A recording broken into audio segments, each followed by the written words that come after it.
আপনার ভদ্রতা, আপনার আদর, আপনার মায়া, আপনার ব্যবহার দেখে আমি বেলাল সাক্ষী দিলাম আপনি দুনিয়ার সাধারণ মানুষ নন, আপনি হচ্ছেন আল্লাহর পয়গম্বর, এর মধ্যে কোনো সন্দেহ নাই। এই মক্কার যেই কাফেরেরা আপনার নামে মিথ্যা কথা বলে তারাই হচ্ছে মিথ্যাবাদী, তারাই হচ্ছে ধোঁকাবাজ, আপনি হচ্ছেন আল্লাহর নবী, এতে কোনো সন্দেহ নাই। আমি আপনার হাত ধরে বললাম আপনি এই মুহূর্তে আমাকে কালেমা পড়ে মুসলমান বানায়া দেন। আল্লাহু আকবার। হযরত বেলাল কালেমা পড়ে মুসলমান হয়ে গেলেন। সেই সময় থেকে হযরত বেলাল ইসলাম গ্রহণ করলেন। ও মুসলমান, এই মক্কার জমিনে আল্লাহর নবী কাফেরদের সাথে এমন সুন্দর আচরণ করেছেন, এমন সুন্দর ব্যবহার করেছেন, মক্কার কাফেরেরা আমার নবীকে মক্কায় থাকতে দেয় নাই। নবীজি মক্কা থেকে হিজরত করে মদিনায় চলে গেছেন। শেষ পর্যন্ত মক্কার কাফেরদের মাঝে ঝগড়া লেগে গেছে। একদল আরেক দলকে বলে, হায় রে মুহাম্মদ সাল্লাল্লাহু আলাইহি সাল্লাম এত ভালো মানুষ, তার মতো মানুষটাকে আমরা মক্কায় থাকতে দিলাম না। মানুষের সাথে কত সুন্দর আচরণ করে, মানুষের সাথে কত সুন্দর ব্যবহার করে, কত বিনয়ের সাথে কথা বলে, আমাদের কাজকর্ম করে, আমাদের উপকার করে, আমাদের অর্থগুলো তার কাছে আমরা আমানত রাখি। সে কোনোদিন মানুষের সাথে একটা মুখ কালা করে কথা বলে নাই, মানুষের মনে কোনোদিন কষ্ট দেয় নাই। শেষ পর্যন্ত মক্কার কাফেরদের মাঝে ঝগড়া লেগে যায়। আগে মুহাম্মদ সাল্লাল্লাহু আলাইহি সাল্লাম তাদের ঝগড়াগুলো মীমাংসা করে দিতেন। নবীজি মক্কা থেকে হিজরত করে মদিনায় চলে গেলেন।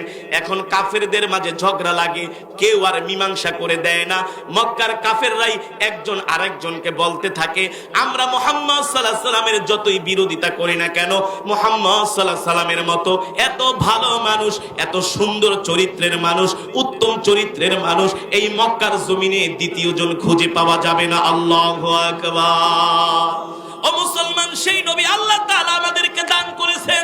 আল্লাহ কোরআনের মধ্যে বলেছেন, মা কানা মুহাম্মাদুন আবা আহাদিম মির রিজালিকুম ওয়ালাকিন রাসূলুল্লাহি ওয়া খাতামান নাবিয়্যিন। ও নবী, আমি আপনাকে দুনিয়ার জমিনে শেষ নবী হিসাবে পাঠাইছি। আপনার পরে আর কোন নবী আসবে না, আপনার পরে আর কোন পয়গম্বর আসবে না।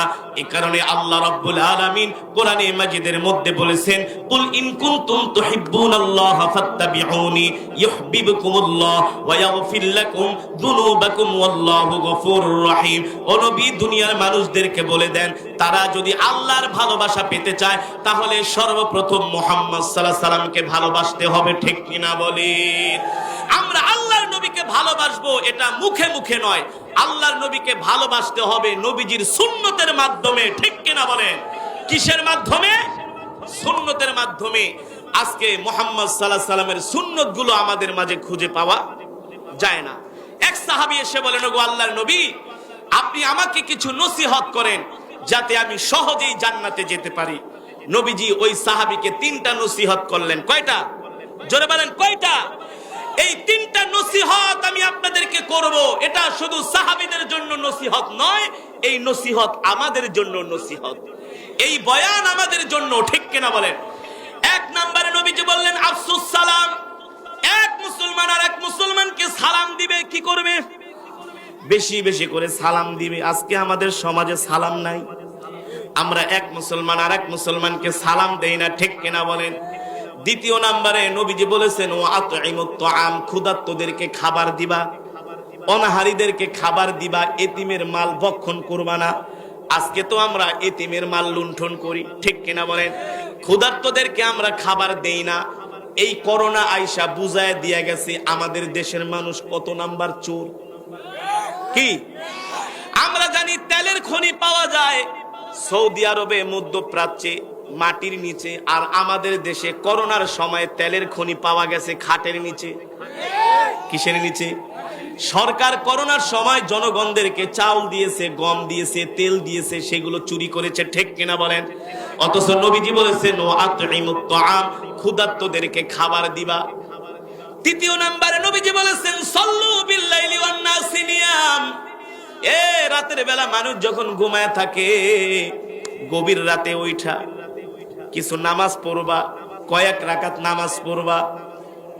গভীর রাতে ওইটা যদি তাহাজ্জুদের নামাজ পড়তে পারো, মানুষকে সালাম দিতে পারো, ক্ষুধার্তদেরকে খাওয়াতে পারো, এই তিনটা আমল যদি করা যায় আল্লাহ তাআলা বিনা হিসাবে জান্নাতের ফয়সালা করে দিবে। ঠিক কিনা বলেন? নবীজির কাছে যে এক সাহাবী বিচার দিয়েছেন, ওগো নবী, এই মুগীরা আপনাকে গালি দিয়েছে। রাহমাতুল লিল আলামিন বলে, মুগীরা যদি আমাকে গালি দিয়ে থাকে, মুগীরার জন্মের মধ্যে সমস্যা আছে। মুগীরা চেতা পুরা ফায়ার। মুগীরা শোনার পরে চেতে ফায়ার হয়ে গেছে, আমি এত বড় নেতা, মুহাম্মদ আমাকে বলেছে আমার জন্মে নাকি সমস্যা আছে, মানতে পারে নাই। আরে এত বড় নেতার নামে যদি কেউ অপবাদ দেয়, মানতে পারে না। মুগীরাও ছিলেন কুরাইশদের নেতা। কি ছিলেন? চেতে গিয়েছে, নবীজিকে গালি দিয়েছে। মুগীরা সাহাবীরা এসে বিচার দিয়েছে, ওগো রাহমাতুল লিল আলামিন, মুগীরা আপনাকে গালি দিয়েছে। রাহমাতুল লিল আলামিন বলে, মুগীরার জন্মের ঠিক নাই, ওর জন্মে সমস্যা আছে। মুগীরা দৌড়ে বাড়িতে চলে গেছে।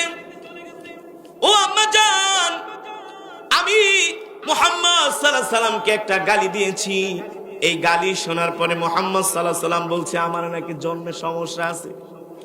সন্তান তার মাকে, কথা বলেন, সন্তান তার মাকে জিজ্ঞেস করছে, ও মা, মুহাম্মদ সাল্লাল্লাহু আলাইহি সাল্লাম বলছে আমার নাকি জন্মে সমস্যা আছে।